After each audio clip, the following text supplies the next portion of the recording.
Your chance at a $100 Amazon gift card is waiting for you in the podcast show notes at yourmoneyyourwealth.com.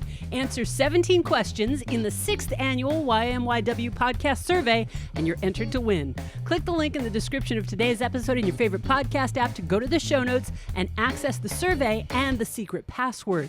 Legitimate, complete entries with honest opinions about what would make Your Money, Your Wealth your favorite, funniest, top, best personal finance podcast will be in the running for the $100. U.S. residents only, no purchase necessary. Survey and giveaway close and winner chosen at 4 p.m. Pacific time on August 31st, 2023. Today on Your Money, Your Wealth podcast number 440, Christine isn't sure that Roth conversions are all they're cracked up to be. Erick needs a retirement spitball analysis for his Roth conversions, annuities, and the real estate in his self-directed IRA. Billy, the disgruntled attorney, wants to know if he can retire now. And Zach wonders just how bad is it to rely on the lottery for retirement. But first, Joe and Big Al spitball retirement strategies for 3 military families. I'm producer Andy Last, and here are the hosts of Your Money, Your Wealth, Joe Anderson, CFP, and Big Al Clopine, CPA. Go to yourmoneyyourwealth.com, click on that special, not special offer. What are we doing? Click on Ask Joe and Big Al on air. Yeah, thank you. I think Cole did that, didn't he? That's what he did. Hey, right. Joe, Big Al, and Andy. It's good to talk to you guys again. My name is Cole, and I am currently driving my 2020 Hyundai Sonata in white. I called into the show probably 3 or 4 years ago. I've still been listening here and there whenever I get the chance. And I just kind of want to give an update to my situation. My question that I had all those years ago was something about, I think, like investing into a brokerage and then like selling it if it's under $50,000 and if it would give me like 0% capital gains tax if it was long-term capital gains, something along those lines. I had this whole plan. I've made over $50,000 a year, so I've never really been able to utilize it for my brokerage account, but I just kind of wanted to give a rundown on some numbers, then ask a philosophical question. So I'm making approximately $72,000 a year right now, although because I'm in the military, some of it is non-taxable allowances, BAH/BAS. Currently in my TSP, I have $105,000, and about $76,000 of that is Roth.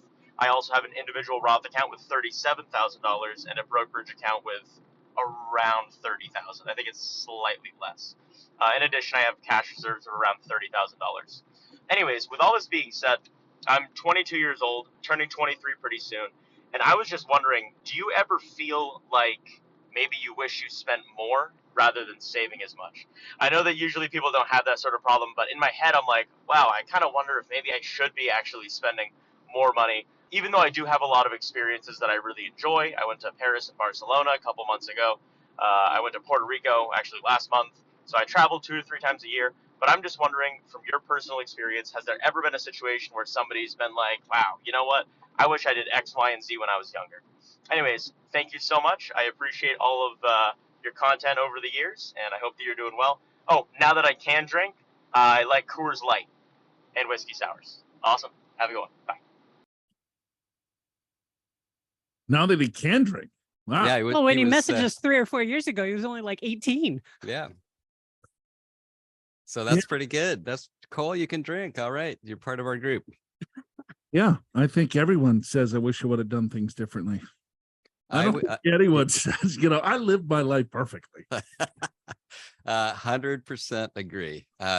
What went into my mind with this question, Cole, is we've got this little plaque in our family room that says enjoy the journey, because to me that's what life's all about. Of course, you've got a long-term goal of retirement or whatever it may be, you're saving for that. Make sure you're on track with your savings goals. But boy, oh boy, yeah, enjoy the life, do the things you want to do, travel, hobbies, right? Take a little more time off, whatever it may be. You will never regret that. So yeah, wholeheartedly. Go ahead. It sounds like you're saving plenty. You got a couple $100,000 in your 22. That's amazing. So I'm not worried about your savings. Make sure you have fun though. That's my thought. Yeah, I mean, a couple $100,000 at 22 years old is pretty impressive. You look at a lot of people in their 60s don't have a couple $100,000. Exactly right. In fact, for some people, they aspire to 200,000 in their right. 60s. Yeah. Yeah. And it's a huge chunk of change. So at 22, he's in the military. Depending on how long he stays in the military, he could receive a military pension. Right. And so that would be added savings for him as well. But you look at 200, if he never saves another dime, that thing, it'll probably double every 7 years or so. Right. So when he's 30, he's got 400. When he's 37, 38, right, he's got 800. At 40 some, he's got a couple $1,000,000 just with compounding interest of those dollars doubling every 7 to 10 years, depending on what rate of return that you use. But yeah, I think that's what planning's all about too. Just figuring out what you want to do long term. When do you want to retire? When do you want to be financially independent? When do you want to, have work optional? But I think at the end of the day, you want to take care of your older self as well. When we meet with clients in their 60s and they have millions, they're not going back and saying, damn it, I wish I wouldn't have saved as much. They're pretty happy that they have millions. So I think the strategy is looking at, hey, don't forget about your older self, but making sure that you're enjoying the journey, as Al said, as his plaque in his living room. Thanks, Cole. Good job there. Hello, Joe. And Al, my name is Adam. I'm 27 and a bit of a nomad at the moment. A nomad. Not sure what a nomad is. That means travels. Don't really have a home, just traveling around. Oh, Gypsy. I like that. If it has booze, I will probably drink it. When I'm not drinking or working, I drive a 2015 BMW 3 Series because a foreign car is what every 20-some-year-old should drive. I'm learning from my poor purchase decision slowly. I balance my time between a job that takes me all over the world and at the Air National Guard. And the Air National Guard. He's got 2 jobs. Oh, thank you. During this allows me to keep my costs extremely low and save a lot. My question is, both employers give me a 401k. I'm wanting to max out contributions this year, but will both give me a match, and I'm unsure the best way to go about maxing out the contributions. I know that you guys say to avoid over contributing, but we pay being variable at both places of employment and better spitballs to easily hit the max contributions besides a long drawn out math question and adjusting percentages as years go on. I don't know if that made any sense whatsoever, but You kind of read it a little bit of a jumble, but yeah.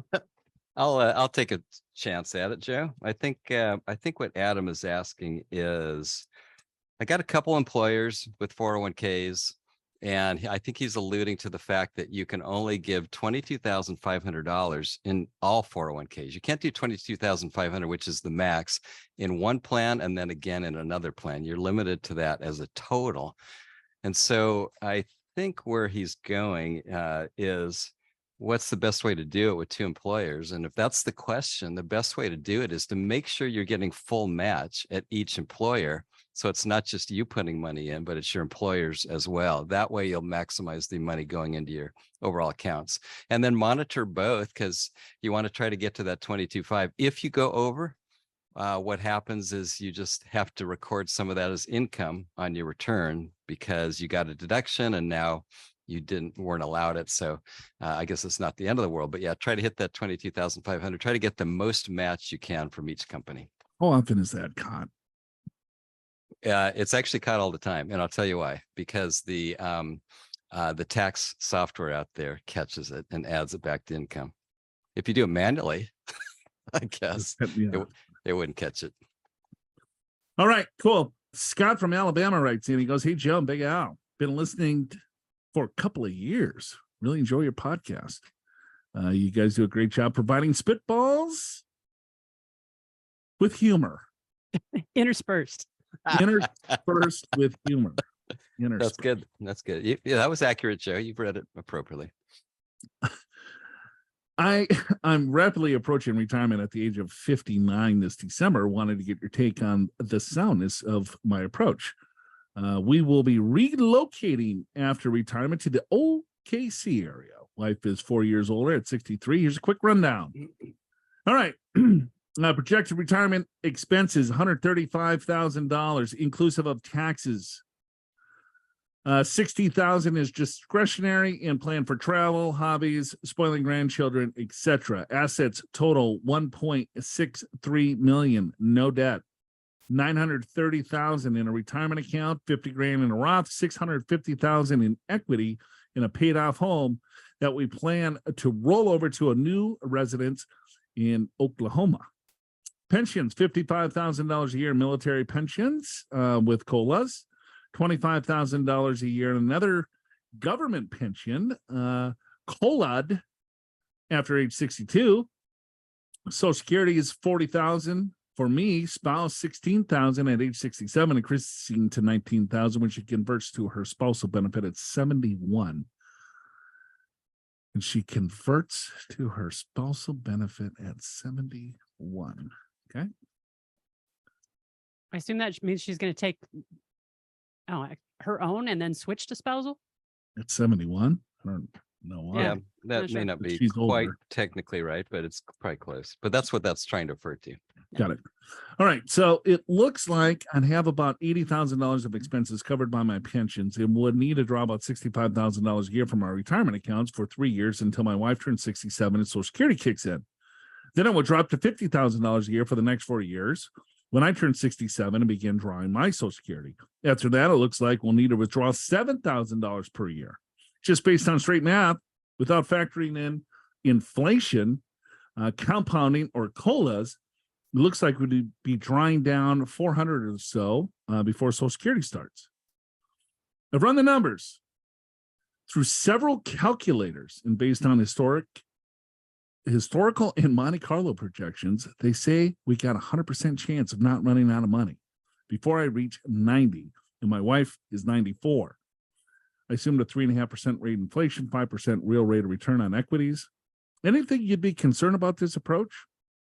Since we'd be drawing down the traditional balances significantly before we hit RMD age, we're not really worried about the RMD impacting our taxes and aren't planning on any Roth conversions. Make sense? I'd appreciate any thoughts, concerns you may have to share, if I might be overlooking something. We drive a 2016 Lexus and 2022 Ram that pulls our Airstream all over the country. I enjoy a beef eater gin and tonic, and my wife likes her Pinot Grigio. Thanks for the spitball. Scott in Alabama. Not my real name. Okay. We'll call you Scott, though, anyway. Thanks, Scott. Scott's doing pretty good, Al. Yeah, I'd say, Scott, you're right on. I mean, right? Simple math. The only thing is the Social Security. It's kind of a little jacked, but. Yeah, I mean, something's a little off there. But, I mean, so here's the way we think about it. So you got about $1 million of liquid assets, and you're starting out by drawing $65,000 a year. So simple math, that's a 6.5% distribution rate, which if you listen to our show, that's a little high. Usually we like you to be 4% or less, depending upon your age. But here's the key. That 6.5% is only for a few years, right? Then it goes down to 50,000. Okay, so that's a 5% distribution rate. And then it goes down to 7,000 when Social Security fully kicks in. Now you're less than 1% distribution rate. So I would say there's a high likelihood of being successful. I would never give anything 100%. There's no guarantees in life, but I would say you're in the high 90s of making this work. Is the way I look at it. The biggest thing that I see here is that he's right. In the first several years of retirement, he's got a large distribution rate. So what is his withdrawal strategy? Sequence of return risk is probably his biggest risk because he's taking 6.5% out plus taxes. Maybe it's closer to 7. I don't know. And then let's say the market falls 30%. How's he invested? Is it all equities? Is it all bonds? Is it, a mixture of both? How is he pulling the income from the portfolio? Because basically he's going to be pulling everything from a traditional IRA. It's going to be fully taxed, right? He's going to have pensions. He's going to have Social Security in just his cost of living of $135,000, right? Given inflation, might put him in the 25% tax bracket. So I wouldn't overlook conversions just yet. I'm not sure if it makes a ton of sense, but if tax rates continue to go up and you don't have if you have very little diversification in how you're pulling the money, maybe it might make sense to at least contribute to Roth as you're still working, and grow that overall pool of money. But yeah, the biggest risk that I see in his overall situation, he's loaded up on all ordinary income. He's got a military pension and government pension, Social Security in the TSP IRA. All of that is taxed at ordinary income rates. So the distribution rate is going to be too high in the beginning. So if the market blows up on him, that could be, but he's got good fixed income. I mean, if if his retirement accounts go to zero, he's not going to be on the streets. Yeah, right. And the other thing that you do in this situation is some of that $1 million have in very safe investments. So if the market goes down, those investments will hold their value. You just pull from those investments and let the market recover. That's how people get around this one. All right. Very good. Thank you, Scott. I've posted some financial resources specifically for military families in the podcast show notes, so click the link in the description of today's episode in your favorite podcast app to get there.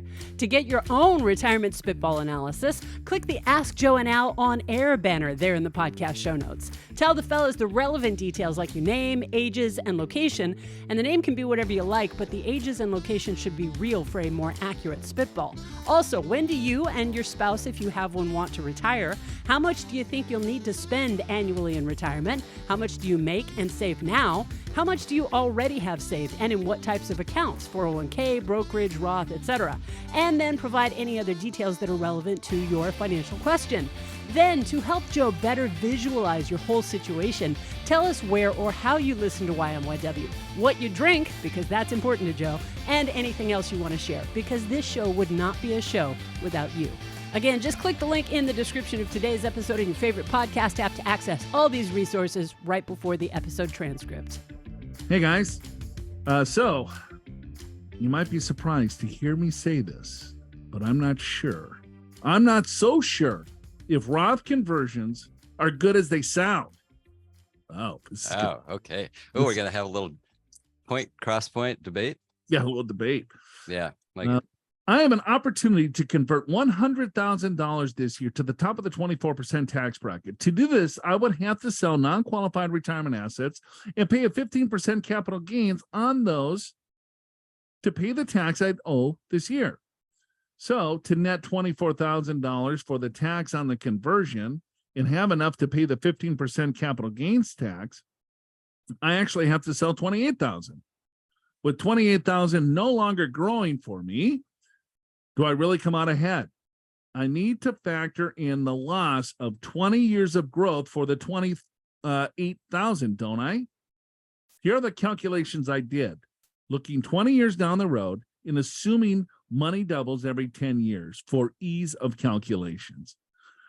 All right, so she's saying, this is Christine from Seattle. Yeah, for calculation.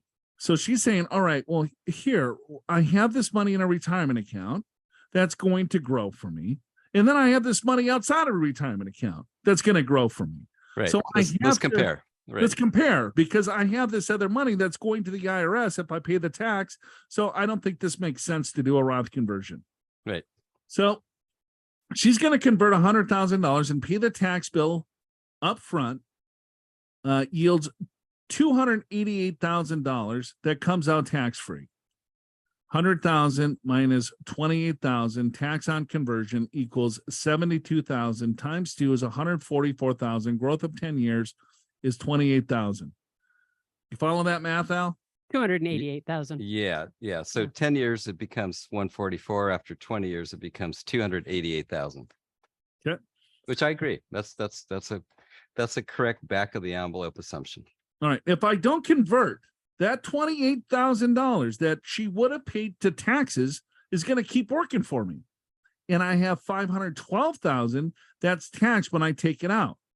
100,000 plus 28 times 2 equals 256,000. And then 20 years of growth, 512,000.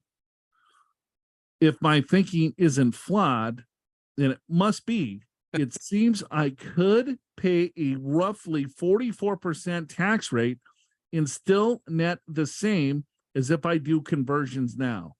And I don't think my tax rate will be that high in retirement. At least I hope not.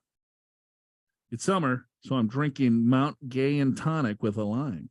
A lot of gin and tonic drinkers. Read on. Yeah.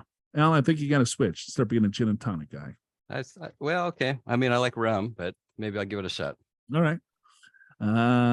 That's a smooth golden Barbados rum, by the way, not gin. Oh, so you're talking my language now. Yeah. Well, God, I just talked too soon, didn't I?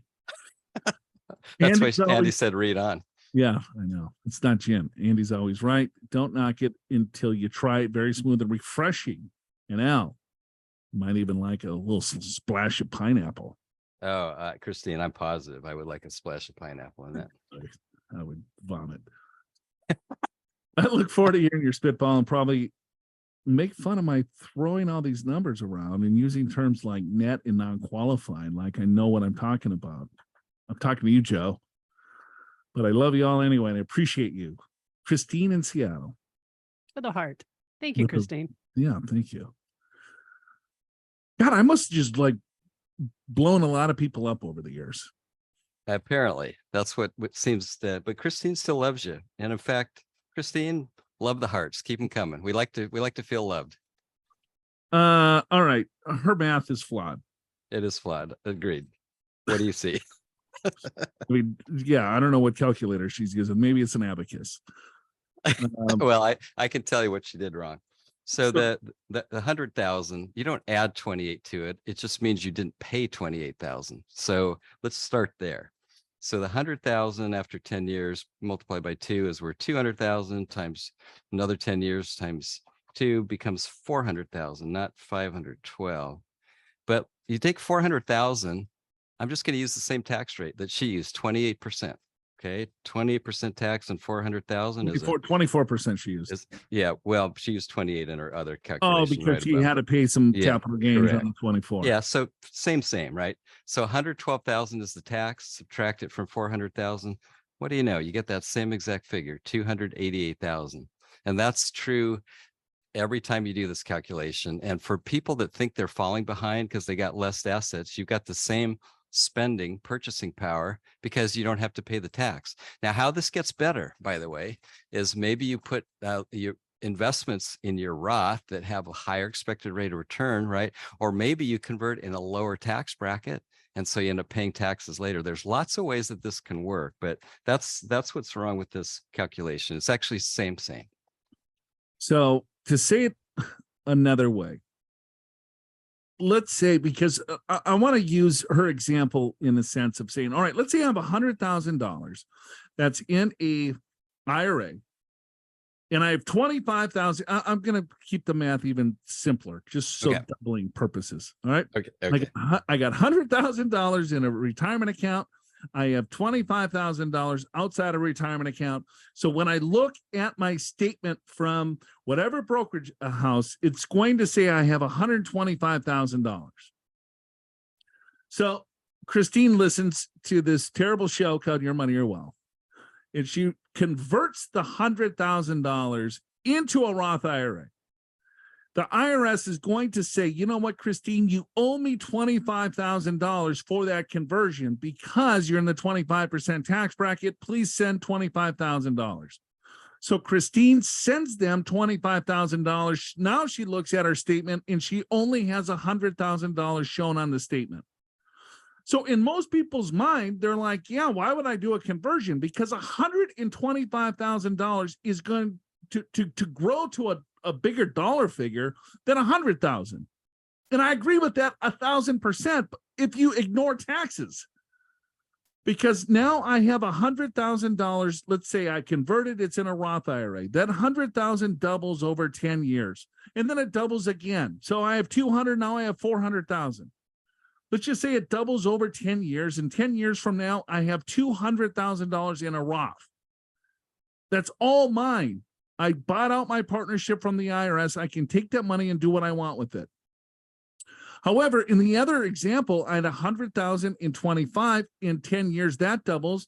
So my retirement account grows to 200,000, and my brokerage account grows to 50,000.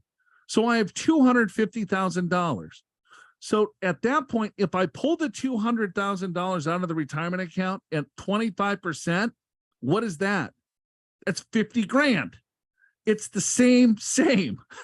No matter how you want to look at this, how it becomes to your advantage to have different pools of money is you get the partnership and the middleman out of the game.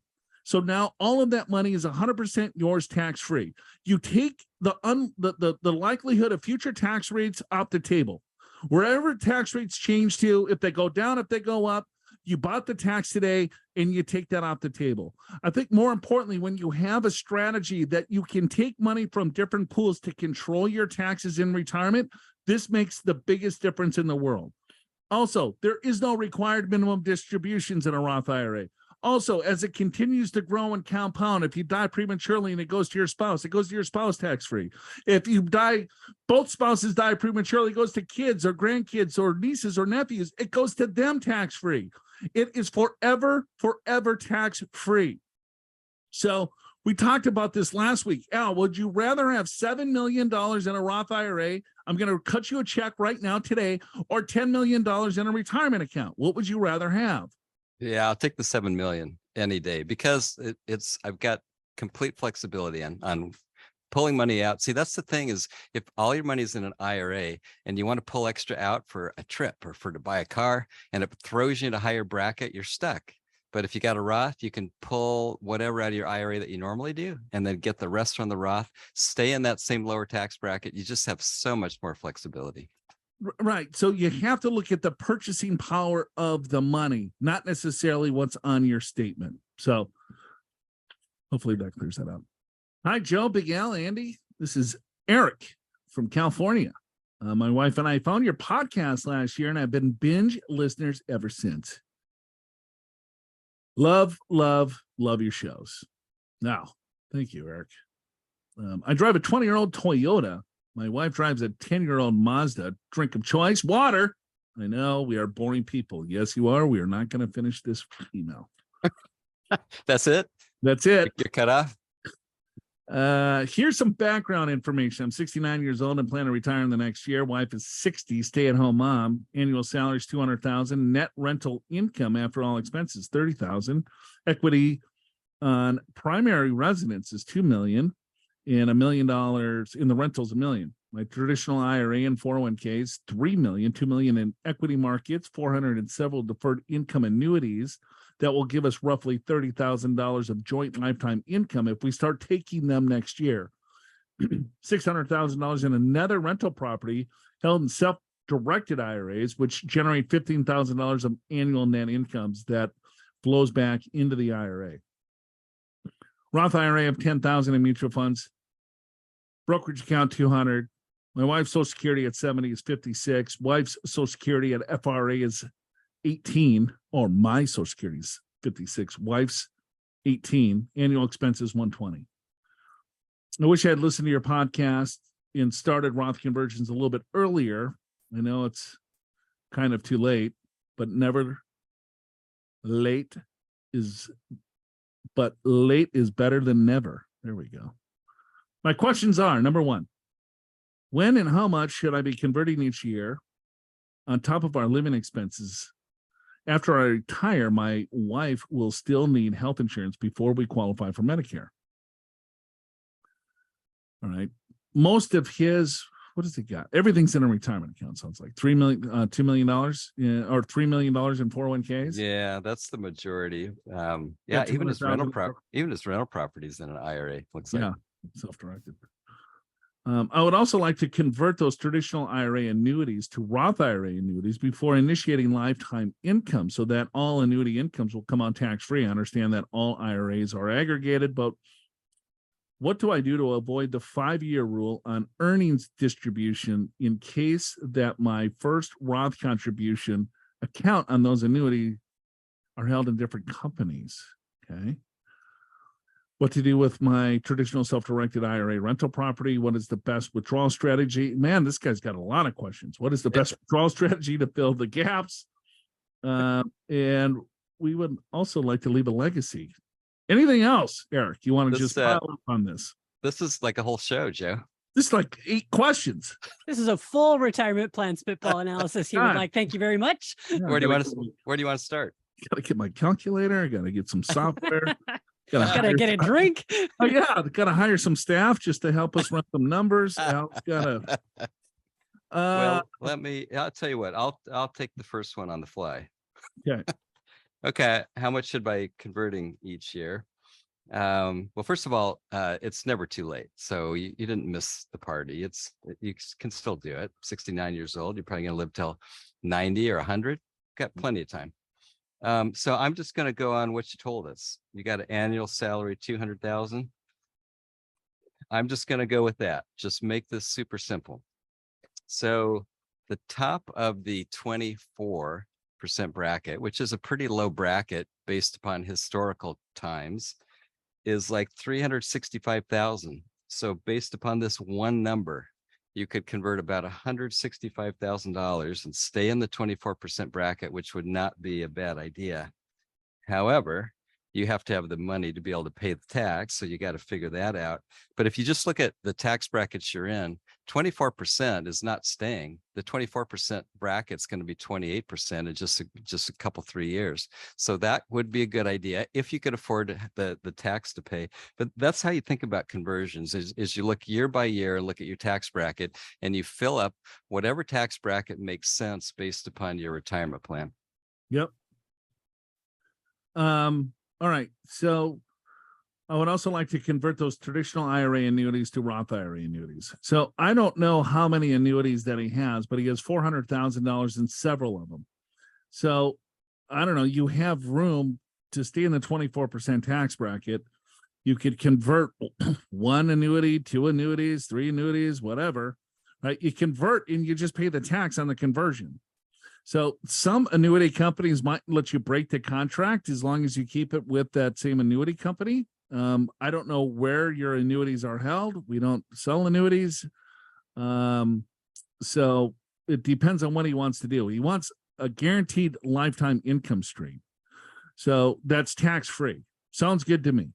So convert the annuities. Let's say you got, I don't know, 5 of them in they're 100,000, 75,000, 50,000, whatever.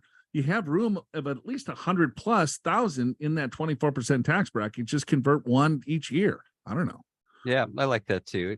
Yeah, check with your annuity company because they have different rules on how to do this. And I think most of them allow that, wouldn't you say, Joe? Yeah. I mean, sure. I mean, the IRA rules, but then you look at, okay, well, how did you fund the IRA? Well, he funded it with a product that will give him a guaranteed lifetime income stream. Right. So instead of funding it with a mutual fund or with a stock or with a CD or whatever, it's just an investment. So if you want to convert the IRA, it doesn't necessarily matter what's in the IRA. You can convert it as long as you pay the taxes on the IRA, and then that investment holds true. And then when he turns the guaranteed income on, it's going to come out tax-free because now it's in a Roth versus in a retirement account. Right. I guess the what to do with the traditional self-directed IRA rental property. So you know what, you may not know that you can have an IRA that invests in real estate.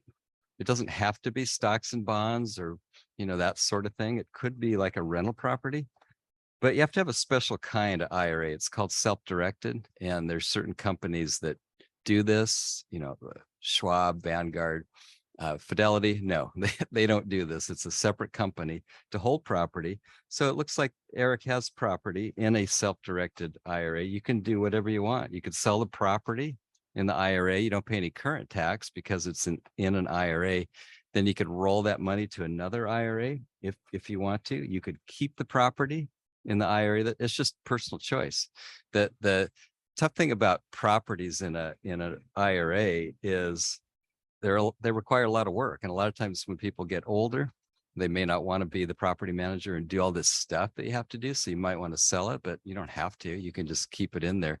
You will have to take a required minimum distribution, right? And if that's your only IRA, which it's not, but if it were you have to take a required minimum distribution. And if there's no money in the rental property self-directed IRA, then you're in trouble, right? You can't distribute property to count as a required minimum distribution. To me, without spending like a half an hour. There's a lot of reasons I don't like to have real estate inside of an IRA, but it can be done. And if you have it, which you do, it's personal choice. You do whatever you want. Yep. I agree. I mean, we could, yeah, not a huge fan of having real property inside a retirement account. The retirement accounts are awful from a tax transfer, especially if you have an illiquid asset, as Al alluded to. Back in 2008, remember that when people, I mean, some people absolutely love real estate and that's all they believe in and that's all they want. And they have these retirement accounts. So they just either load up on, first and second trust deeds and real estate. And then in 2008, 2009, we saw, disasters happen with, people lost so much in real estate. It was in their retirement account. You can't take losses in a retirement account, but if it was outside of a retirement account, you can. You have the better tax advantages if it's outside of your retirement account as well. But he's got it there. You can keep it. You can sell it. You can do whatever. Hopefully that helps, Eric. Thanks for listening to us in binging. That's scary stuff. Do you ever binge our show? Never. Have you ever? I've only heard one. Yeah, one episode. I've listened to one episode. Did you make it all the way through? No. No. I just was like, who's this marble mouth guy? He's kind of a jackass. I don't think I've made it through an episode either. No. So, all right. But for me, Joe, it's because I already did it and I don't have to relive it. That's right. That's right. Live the journey, buddy. Right. See at a glance all of the numbers that affect your financial strategies as you live that journey. Get this year's tax brackets and capital gains tax rates, retirement plan contribution limits, tax on Social Security, Medicare premiums, and all the current credits, deductions, exemptions, distributions, and exclusions when you download the 2023 Key Financial Data Guide from the podcast show notes. It's the exact same guide that Joe and Big Al use when they're spitballing for you during the YMYW podcast. One listener recently said that basically this guide alone is worth the price of admission. In other words, it is priceless. To download the 2023 Key Financial Data Guide, to ask Joe and Big Al your money questions, and to share YMYW with your friends, just click the link in the description of today's episode in your favorite podcast app. Go to the show notes. You'll see all of that right before the episode transcript. We got Billy from Joplin, Missouri. I love the podcast. I'm a disgruntled attorney that would like to quit. I like Coors Lights. I like a nice fruity cocktail with some vodka and juice. I'm 57 years old. My wife is 60 years old. We have no debt and own our home. We have about $100,000 in stock index funds inside our Roth. We have $2.4 million in stock index funds and $250,000 in a bond index fund inside our traditional IRAs. We have $200,000 in cash. I have a deferred income payment that will pay me $100,000 per year for 10 years, starting in 2025. I'll be near the maximum Social Security payment when I take it around 69 years old. I think our retirement budget will be $155,000. Can I retire now? All right, disgruntled attorney. I think all attorneys are somewhat disgruntled. Well, I don't think I know one that's not disgruntled, but maybe there's one or two out there. Yeah. It's a tough. Anyway, you know what? I think disgruntled financial planner. Yes, well, that too. So you want 155,000. You're getting 100,000 a year for the next 10 years. So that's probably a deferred comp program. Yep. So you need like 55,000 for, compared to 2.5 million. That's like a 2% distribution rate. Check. That's just fine. But that 100,000 goes away. So you're just going to have Social Security, whatever that is. So your distribution rate's going to go up. But so are your assets, because you're only using about 2%. So that you should be growing your assets. You should be just fine, Billy. I'm going to spitball and say, yeah, I think you can retire. Yeah, the only issue that he has is that he doesn't get that deferred comp until 2025. So he's got to bridge the gap, right? You got to bridge the gap of $155,000. He's got 2.4. So you take a couple hundred from there. Let's just call it. He's got 2.2. He's going to take a 1 or 2% on top of the deferred comp. Call it 2 million. 2 million is going to grow to 4. 4 times 4 is 160,000 plus his Social Security. He can even draw down more of that 2.4. Billy, yeah, I give it a go. I give it a green light, Charlie here. Me too. 2 thumbs up. Yep. Quit your job. Stop being disgruntled. Have some fun. Play some golf. Stop suing people. You got Zach from Tuscaloosa, Alabama. Hey, Joe, Al, love the podcast. My wife says it drives her crazy when we go on long road trips in the car. Although she's starting to warm up to Big Al and always asks me why his wallet's so big. Big That is a good question. Giant wallet. Very successful individual right there. It's kind of like George Costanza's wallet, but full of $100 bills versus coupons. Yeah, I don't keep credit cards. I have just the good stuff. Just cash. I told her I have no idea. Anyway, my question today is sort of a goofy question, but how bad of an idea is relying on the lottery as an answer to retirement? I have family members who go across state lines just to play, and they say that they haven't hit big yet, but believe that if they play long enough, they are due to win big. I want to show them how investing can be just as exciting for their future as playing the lottery. But how should I go about doing so? Should I show them analytics over the past 30 years of how the stock market has performed? Or should I create a PowerPoint presentation by taking today's dollars and illustrating what it could be in 20 years with a reasonable rate of return? I'd appreciate any wisdom either of you have on this matter. And also, Joe, you really have mellowed out over the past few months. Love to see it. What the hell's going on with this? The softer side of you is coming out, maybe now that you're married with children. Yeah, I don't know. I don't think so.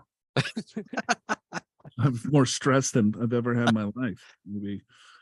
My wife and I usually drink a little hanky panky from time to time. What? Drinking some hanky panky?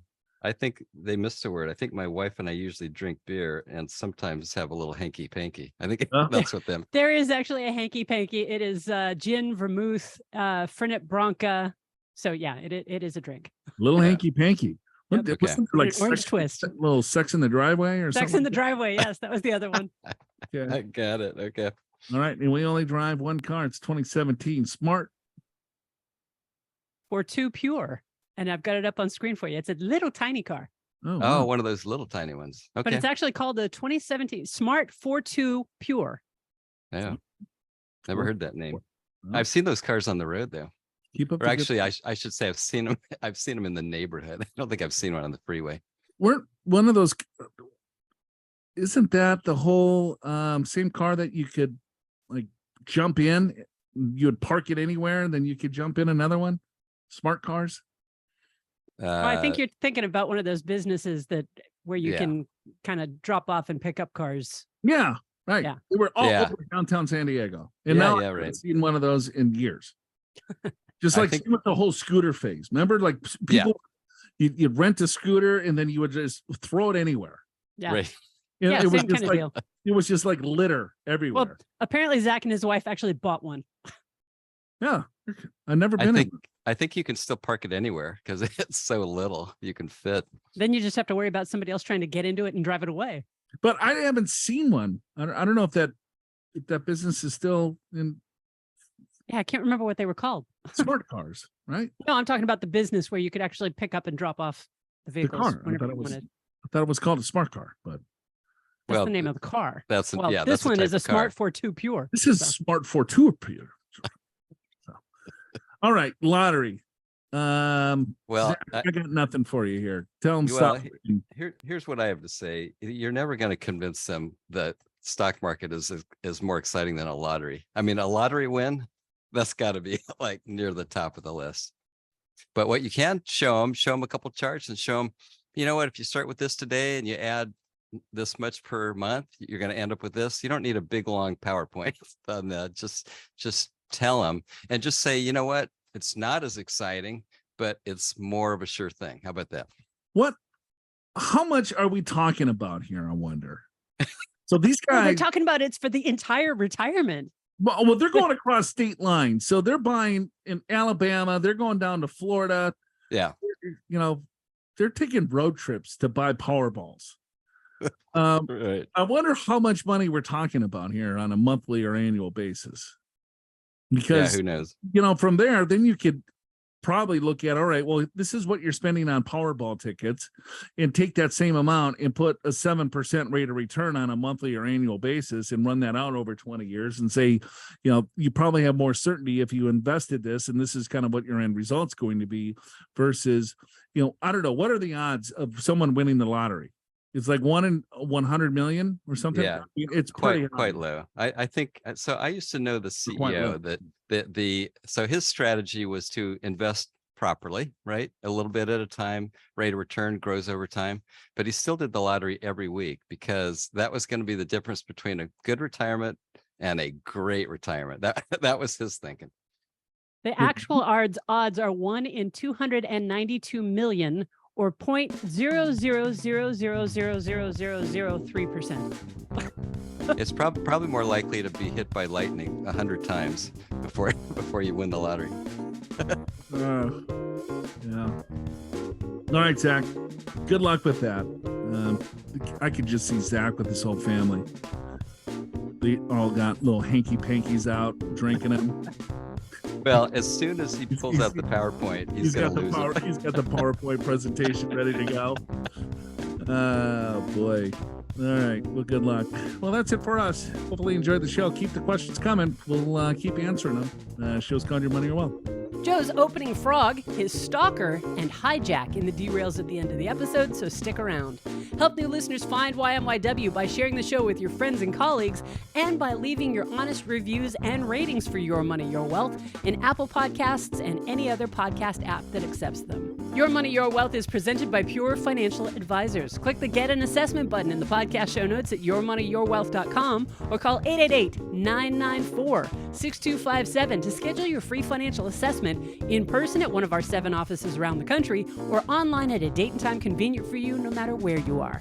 Chances are one of the experienced financial professionals at Pure will be able to identify strategies to help you create a more successful retirement. Pure Financial Advisors is a registered investment advisor. This show does not intend to provide personalized investment advice through this broadcast and does not represent that the securities or services discussed are suitable for any investor. Investors are advised not to rely on any information contained in the broadcast in the process of making a full and informed investment decision. Hey, you found us once again, folks. Show's called Your Money, Your Wealth.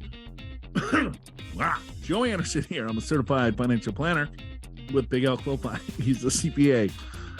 Off to a roaring start. Wow. Little frog in my throat. Apparently. I'm so excited to start this show. I got a stalker. There's someone there's someone that keeps looking in the studio here. Oh, got it. Okay. Somebody wants to talk to you. I did see someone peeking in. I'm not sure who it was. It was like 3 or 4 times. Like, what? It scared me. Alan, have you heard of the show Hijack? Yes. Have you seen it? No. Why would I watch that? That doesn't fit the mold of what I like to see. Well, I suppose Hugh Grant's not in it, so. That's right. Is Harrison Ford in it? No, Hugh Grant.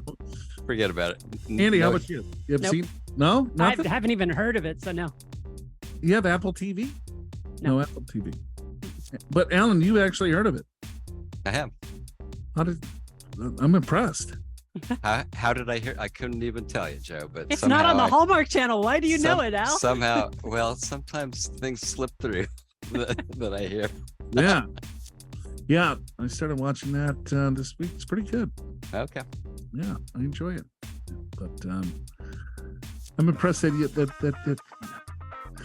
you weren't expecting that, were you? No, I wasn't. I had a good job too. So I'll just move on. Right.